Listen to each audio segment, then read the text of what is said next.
চোখ থেকে জল বার কর আবার।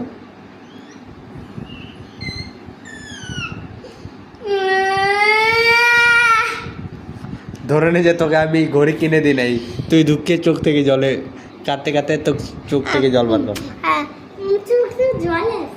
আসবে, তুই একটু ভালো করে ভাব যে তোকে আমি ঘড়ি কিনে দিই নাই।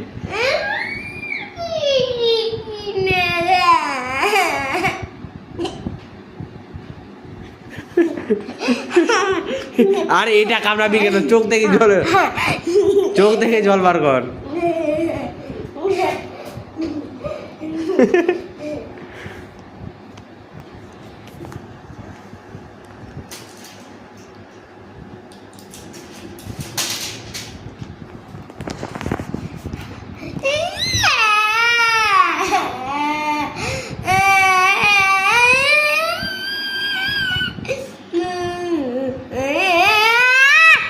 বাস হয়ে গেছে।